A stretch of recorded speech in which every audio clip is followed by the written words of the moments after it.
First half का जो VFX है, जब शेर दिखता है या कुछ कुछ आग वगैरह दिखती है, आपको लगेगा कि बहुत ही टॉप नॉच वीएफएक्स है। हंसते खेलते आपको वो पूरी स्टोरी के अंदर घुसा देते हैं। दोनों जगह का अपना कल्चर जो है वो बहुत अच्छे से आपको एक ह्यूमरस और लाइट वे में आपको स्टोरी के अंदर घुसा देते हैं। ऋषभ शेट्टी का तो बहुत ज़बरदस्त एक्टिंग थी, गाने बहुत अच्छे थे और बैकग्राउंड म्यूजिक में बजते गाने बहुत अच्छे लगते हैं। कंपटीशन कांतारा बहुत आगे जाएगा। मूवी देखने के बाद मालूम चलेगा सनी संस्कारी कैसी है। The way it has been immortalized on the celluloid is it's very powerful and brilliant cinematography by Arvind Kashyap. Second half में जो supernatural visual effects हैं, जो नागा साधुस को वो स्पेशल पावर्स मिली हैं, वो बहुत अच्छे से दर्शाया गया है। सेकेंड हाफ में टेक्स अप एंड बहुत अच्छी आपको सिनेमेटोग्राफी देखने को मिलेगी। कांतारा ओवरऑल अच्छी मूवी है। जो फर्स्ट के अगर मुकाबले अगर करेंगे तो फर्स्ट मूवी मैंने बहुत बार देखी थी, 2-3 बार थिएटर में ही देखी थी। उसका जो इम्पैक्ट था दिमाग पे है। उसकी म्यूज़िक जो थे अच्छे थे, इसके म्यूज़िक भी अच्छे हैं। अभी कुछ दिनों बाद जब इसके और गाने बजेंगे टीवी में वगैरह में तो और अच्छे लगेंगे। एक्टिंग बहुत अच्छी है और रियल लोकेशन पे शूट है तो उसके हिसाब से बहुत अच्छी लग रही थी देखने। कुछ अलग बड़े स्केल पे शूट किया है, वो था बहुत कम बजट की मूवी थी लेकिन वो भी इम्पैक्टफुल थी और ये भी बहुत अच्छी मूवी है। रिलेशन मतलब अगर पहला नहीं देखेंगे तो भी कुछ आप इतना कन्फ्यूज नहीं होंगे। वो जो लास्ट का सीन है अच्छे है बहुत। वो जो डेथ जोन के अंदर आते हैं तो वो सीन बहुत इम्पैक्टफुल था। पहले वाला का भी वही वेट कर रहे थे ऐसा कब हो, तो 2-3 बार ऐसा हुआ तो मज़ा आया वो देख के। कांतारा का मैंने ट्रेलर देखा था और ट्रेलर देख के मुझे बहुत अपेक्षाएं थी मूवी से। स्पेशली पार्ट 1 जो 15 करोड़ के बजट में बनी थी, उसने 400-450 करोड़ कमाया और क्रिटिकली और कमर्शियली सक्सेसफुल नहीं थी, बट नेशनल अवार्ड से भी फिर एक वैलिडेशन मिल जाता है डायरेक्टर को और एक्टर्स को कि कितनी कामयाब होगी। कि और ये मूवी में भी मुझे पहला हाफ थोड़ा सा स्कैटर्ड लगा स्क्रीन प्ले, बट वो बिल्डअप में गया ज़्यादा, तो थोड़ी एडिट हो सकती थी। जो उसके एडिटर हैं सुरेश मल्लैया, उनको मैं बोलना चाहूँगा कि इजीली 20-25 मिनट्स एडिट हो सकती थी। बट ऋषभ शेट्टी का डायरेक्शन बहुत अच्छा है। अजनीश लोकनाथ का बैकग्राउंड स्कोर और म्यूज़िक बहुत अच्छा है। वो कल्चर और ट्रेडिशंस कदम्बा डायनेस्टी को दिखाया गया है बहुत अच्छे से और बहुत अच्छा। सेकेंड हाफ में जो सुपरनैचुरल विजुअल इफेक्ट्स हैं, जो नागा साधुस को वो स्पेशल पावर्स मिली हैं, वो बहुत अच्छे से दर्शाया गया है। The way it has been immortalized on the celluloid is it's very powerful and brilliant cinematography by Arvind Kashyap. Direction is good, cinematography, music, every performance is. There is an actress Rukmati Vasant, her role is good. J.R. Ramik south के actor, उनका भी अच्छा role है। हालांकि राजा के role में गुलशन Devaiah, there was room for improvement. I think some other actor could have done more justice, but we can override that. Overall, the movie is very good. और अगर गानों की बात की जाए तो हाउ इज द म्यूजिक? हाँ, अजनीश लोकनाथ जो प्रीडोमिनेंटली कन्नड़ा और तेलुगु मूवीज़ के लिए म्यूज़िक देते हैं, तो म्यूज़िक अच्छा है, बहुत अच्छा है। स्पेशली वो जो कल्चर और ट्रेडिशंस हमारे हैं इंडियन माइथोलॉजी के, वो दर्शाना इजी नहीं है कहीं भी। It can falter very easily, but वो उन्होंने संभाल के रखा, सहेज के रखा, वो मुझे खुशी हुई। रिलेशन तो बिल्कुल नहीं था। जो 2022 की थी वो आज के दौर की थी और ये कदम्बा डायनेस्टी की है, तो आप उसको रिलेट करने की कोशिश, कोई कंटिन्यूटी नहीं है।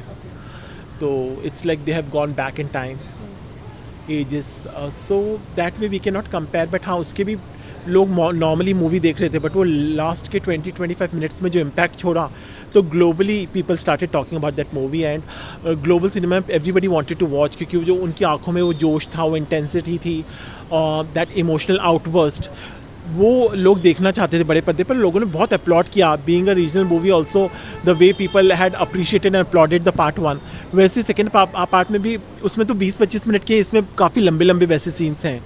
तो सेकेंड हाफ में टेक्स अप एंड बहुत अच्छी आपको सिनेमेटोग्राफी देखने को मिलेगी।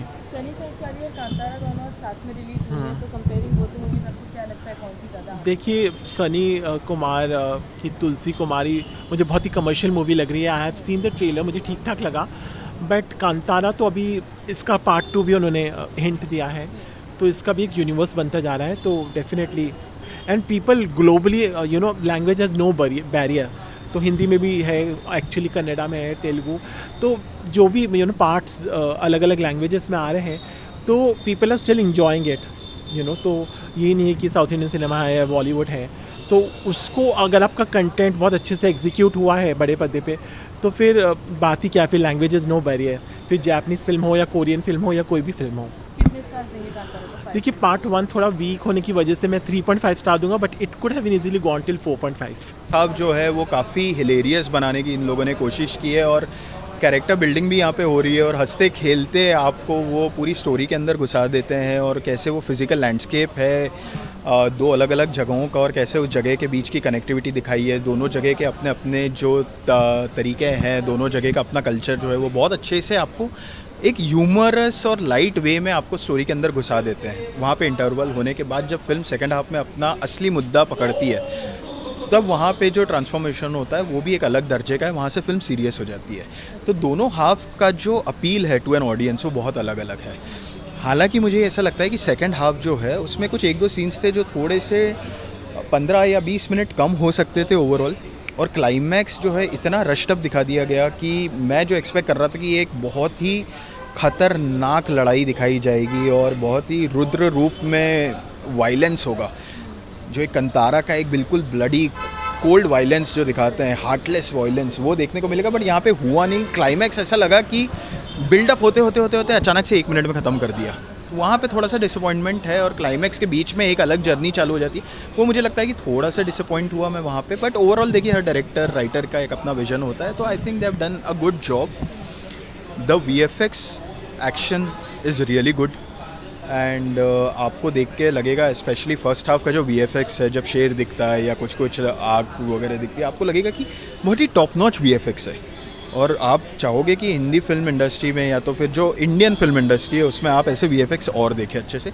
एक्शन बहुत अच्छा है। काफ़ी टाइम ऐसी जो हम बहुत ही हैवीली एक्शन ओरिएंटेड फिल्म्स देखते हैं उसमें ऐसा होता है कि बहुत बार आपको समझ में नहीं आता है कौन से दो ग्रुप लड़ रहे हैं, कौन सा किस ग्रुप का आदमी है और क्या लड़ाई हो रही है। पर यहाँ पे कहीं ना कहीं उस चीज़ को भी बहुत अच्छे से डिफ्रेंशिएट किया गया है by their looks, by their costume, by a lot of small basic details.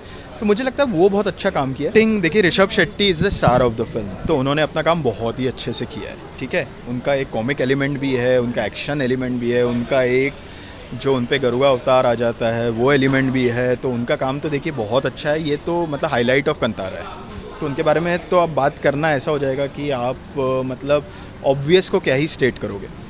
What I really loved is the role, the character played by, the performance by the female lead. Okay, मुझे उनका नाम याद नहीं आ रहा, I am so sorry, but उन्होंने अपना काम बहुत अच्छे से किया। She is looking really pretty on the screen. her dialogue delivery, expressions and her character transformation, the shades of a character बहुत अच्छे से। एंड कहीं ना कहीं इसका क्रेडिट जो है राइटर को भी है, और राइटर ने जो लिखा है उस चीज़ को अगर इन्होंने स्क्रीन पे बहुत अच्छे से ढाला है तो a big credit to her as well.